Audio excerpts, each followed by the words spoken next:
அவர் யாரு தெரியுமா? அம்மன் படத்துல இவர் ஜண்டான்னா நாங்களாம் ரூம்குள்ள போய் கதவை சாத்தி ஒளிஞ்சுப்போம் அம்மா பக்கத்துல.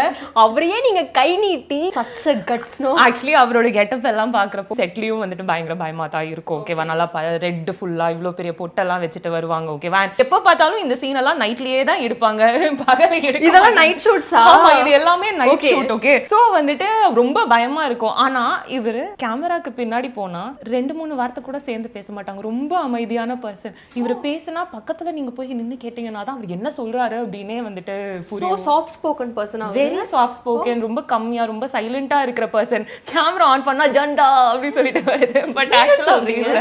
So yeah, it was a very nice memory shooting this. நீங்க அடிக்கடி ஒரே ஒரு வார்த்தை தான், ஆனா அது ரொம்ப அழகா இருக்கும் நீங்க சொல்லும்போது. அம்மாடியோ அப்படின்றது அது ஒரு தடவை. அம்மாடியோ எனக்கு 1000 கண்ணு. So this alone I remember. Nice. இதான் ஃபர்ஸ்ட் மூவி. எஸ்.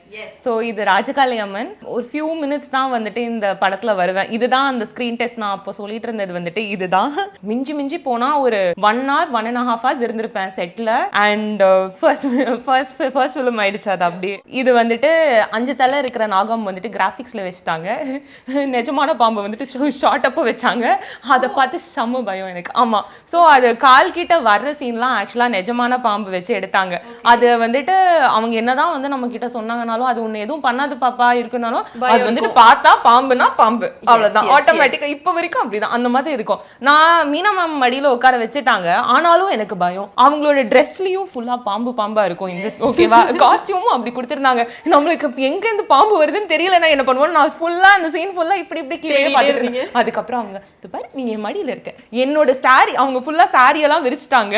ஸோ எங்கேயுமே என்னோட புடவையை தாண்டி உங்ககிட்ட வராது, அதனால நீ பத்திரமா உட்காந்துக்கோன்னு சொல்லிட்டு அவங்க அழகா என்ன அப்படியே புடிச்சுக்கிட்டாங்க. எனக்கு அப்படியே பயத்துல நான் இப்படி நெளிஞ்சிட்டு இருந்த பாம்பு மாதிரியே அவங்க அப்படியே புடிச்சுக்கிட்டாங்க. அந்த ஃபேஸ்லயே ஒரு பயம் தெரியுது இல்ல, அந்த நிஜமான பயம் தாங்க, பாம்புனால பயம். சோ இதுவும் அகைன் நைட் ஷாட் தான் எடுத்தாங்க. So she was very sweet. அப்போ ரொம்ப அண்டர்ஸ்டாண்டிங்கா அவங்க என்னையும் மேனேஜ் பண்ணிக்கிட்டு எவ்வளவு நேச்சுரலா சிரிச்சுக்கிட்டு நடிச்சுக்கிட்டு இருக்காங்க பாருங்க இந்த சீன்ல. மீனா மேம் அதுக்கப்புறம் எப்பயாவது பாத்தீங்களா?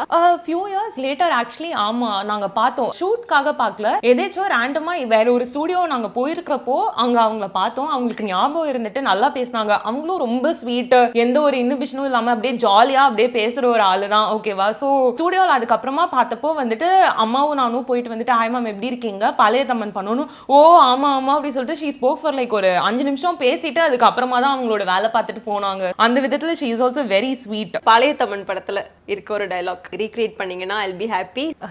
பழைய தம்மன் படத்துலனா என்னோட ஃப்ரெண்ட்ஸ் ஸ்கூல்ல எல்லாம் வந்துட்டு நான் இந்த படம் ரிலீஸ் ஆனோடனே ரொம்ப கிண்டல் பண்ண ஒரு டயலாக் இருக்கு. என்னோட வருஷம் என்னோட பர்த்டே அப்போ இதை வந்து என்கிட்ட சொல்லி காட்டுவாங்க. ஸோ அந்த டயலாக் வந்துட்டு அப்படியே கண்ணுக்குள்ளேயே நிக்குது பரமா.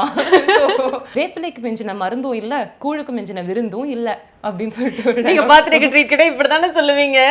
கரெக்ட் இல்ல? இனிமே அப்படி பண்ணிரணும். நான் ஏன் சினிமாவை குவிட் பண்ணிட்டு போயிட்டீங்க? என்னதான் நான் சைல்ட் ஆர்டிஸ்ட்னாலும் ஒரு படம் ஒரு வருஷத்துக்கு பண்ணேன் அப்படின்னா பெருசா எதுவும் இருந்திருக்காது. ஆனா கொஞ்சம் 2-3 படம் ஒரே இயர்ல அந்த மாதிரி இருக்கிறப்போ ரொம்ப நிறைய ஸ்கூல் டேஸ் மிஸ் பண்ணிட்டேன். ஸோ பேசிக்கா 3/4 நாள் ஸ்கூலுக்கே போக மாட்டேன், ஆப்சென்ட்னே இருக்கும். ஸோ இது வந்துட்டு ரெட் லிஸ்ட்ல இருக்க வேண்டிய ஆளுங்கெல்லாம் ஆனா படிச்சிருவேன் நான். எங்க அம்மா போட்டு நல்லா சாத்தி படிக்க வச்சிருவாங்க. ரவுண்ட் த கிளாக் முடிச்சுட்டே இருக்கிற மாதிரி இருந்துச்சு, ரொம்ப டயரிங்கா அந்த மாதிரி இருந்துச்சு படிச்சுக்கிட்டு இதுவும் பண்றது. அதனால சரி ஓகே நம்ம கொஞ்ச நாள் பிரேக் எடுக்கலாம், இட்ஸ் ஓகே நம்ம படிக்கலாம் கொஞ்சம். எப்படியும் 6th ஸ்டாண்டர்ட்ல இருந்து இன்னும் எக்ஸ்ட்ராலாம் நமக்கு சப்ஜெக்ட் ஆகுது, நம்மளாலாம் படிக்க முடியாது, நீ சரியான மக்கு அப்படின்னு நம்மளோட மைண்ட் வாய்ஸ் தோணும்ல.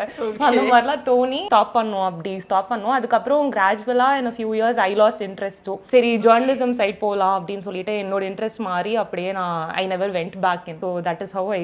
இப்போ கரண்டா என்ன பண்ணிட்டு இருக்கீங்க? இப்போதைக்கு நான் மார்க்கெட்டிங்ல ஒர்க் பண்ணிட்டு இருக்கேன். I'm working as a marketer. இதுக்கு முன்னாடி after schooling I did my journalism முடிச்சிட்டு பத்திரிகை துறையில தான் ஒர்க் பண்ணிட்டு இருந்தேன். அதுக்கப்புறமா இப்போ வந்துட்டு சரி ஓகே ஒன்லி இந்த கடைசி 2 வருஷமா தான் சரி ஓகே நான் கோவிட்க்கு அப்புறமா மாத்தலாம் அப்படின்னு சொல்லிட்டு மார்க்கெட்டிங்க்கு மூவ் பண்ணியிருக்கேன்.